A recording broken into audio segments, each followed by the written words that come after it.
Rei Matsuri Sadashia.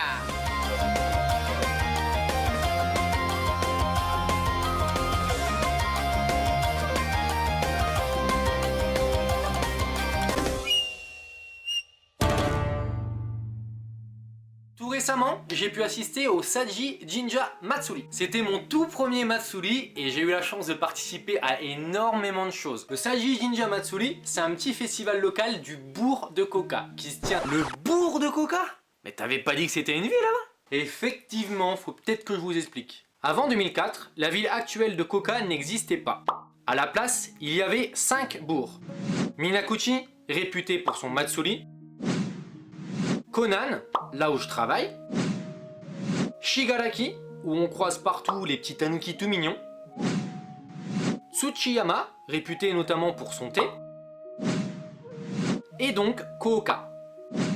En 2004, tout cela a fusionné pour former une seule et même ville qui porte le nom de Kooka. Pour les distinguer, la ville s'appelle Koka-shi et le bourg de Koka s'appelle Koka-cho. Bref, le festival a lieu tous les 15 avril, ou alors c'est tous les 3e dimanches d'avril, je suis pas tout à fait sûr pour le coup. Et il a lieu à Koka-cho. Alors c'est un côté très festif et on le retrouve dès le début. Le Matsuri s'ouvre sur une démonstration de musique traditionnelle réalisée par les enfants de la ville de Koka. J'ai d'ailleurs eu la chance d'y participer en jouant du kane, un instrument de musique japonais traditionnel. Une fois que les enfants ont fini leur démonstration, il y a un groupe d'adultes qui a réalisé une prestation de taiko.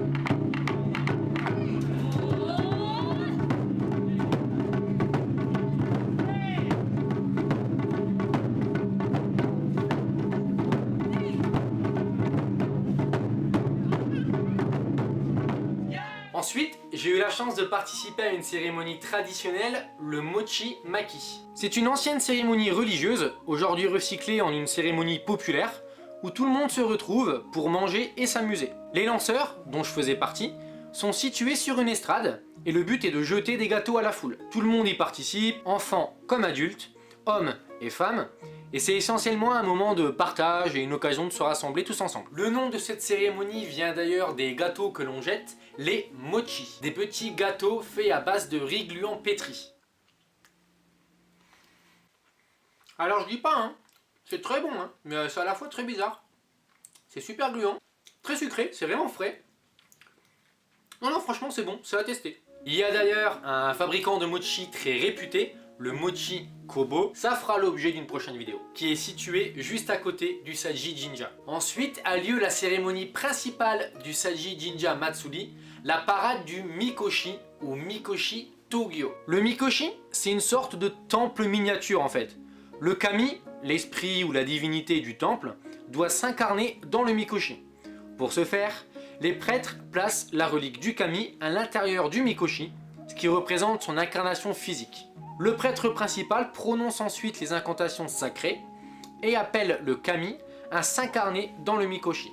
C'est une prière qui se situe entre la récitation et le chant et c'est vraiment très sympa à entendre. Le Mikoshi est ensuite transporté dans le quartier afin que le kami puisse le purifier et lui apporter sa bénédiction. Les porteurs sont uniquement des hommes et ils portent tous un happi, un habit traditionnel porté lors des Matsuri. C'est d'ailleurs ce que je porte actuellement. Il y avait également un petit Mikoshi afin que la procession puisse se faire en compagnie des enfants. Et pour ce dernier, les petites filles peuvent le porter et je trouve ça vraiment chouette. On retrouve donc cet élément primordial et indispensable des Matsuri, c'est le côté intergénérationnel de la chose. Une fois que tout est prêt, les porteurs soulèvent le Mikoshi. Ils le portent avec le son Washoi, une sorte de cri d'encouragement. Un petit peu le OIS qu'on fait en France. Ils font le tour du temple plusieurs fois avant de partir défiler dans le quartier.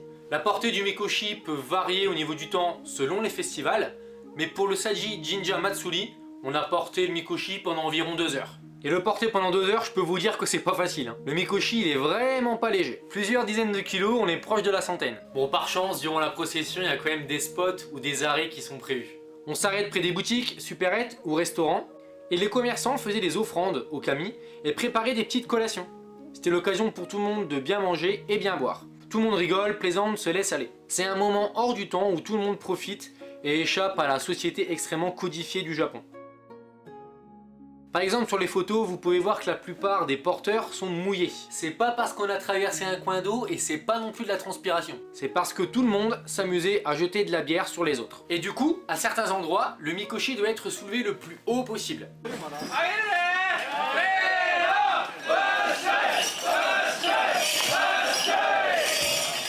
Parfois il s'abîmait et il y a même des bouts du mikoshi qui tombaient. Alors avec mon regard de français et d'occidental, je me suis dit, mais le mikoshi, qui est censé être l'incarnation du kami, je vous rappelle, on l'abîme, mais c'est sacrilège ce qu'on fait. Et ben non, encore une fois, ça les faisait rire, même tous, même les prêtres qui assistaient à la procession juste à côté. C'est pour ça que le côté festif, fraternel et familial a vraiment l'air d'être l'élément le plus important de ce festival. En tout cas, c'est ce que j'ai ressenti. Pour conclure la cérémonie, les porteurs reviennent au temple initial et placent le mikoshi devant celui-ci. Les prêtres prononcent une nouvelle fois les incantations sacrées, retirent la relique du mikoshi et remercient les porteurs pour leurs efforts. Les porteurs sont remerciés par les applaudissements de la foule. Et la cérémonie se termine donc ainsi, et au final, tout le monde se retrouve pour bien manger et bien boire. Ouais, encore. Bon, je plaisante un petit peu avec tout ça, mais me faites pas dire ce que j'ai pas dit, hein. La dimension religieuse n'est pas totalement absente. Les prêtres prennent quand même cette cérémonie plus sérieusement que d'autres, et la plupart des Japonais viennent au temple avant et après pour pouvoir prier. Mais c'est vrai que le côté festif, populaire, est très important, et donc c'est ce que j'ai voulu mettre en avant dans cette vidéo.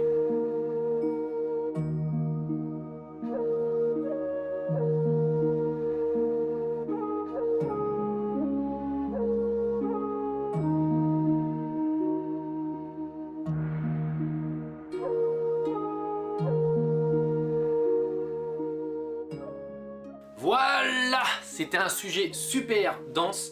J'espère que ça vous aura plu et que vous avez réussi à accrocher jusqu'au bout. C'était une expérience exceptionnelle et en même temps une chance incroyable, puisque être porteur en étant étranger, c'est quand même pas donné à tout le monde, j'en ai conscience. On reparlera des Matsuri dans des prochaines vidéos, notamment le Minakuchi Matsuri, qui est vraiment top, je vous montrerai ça. Sur ce, je vous dis à la prochaine, mata laishu!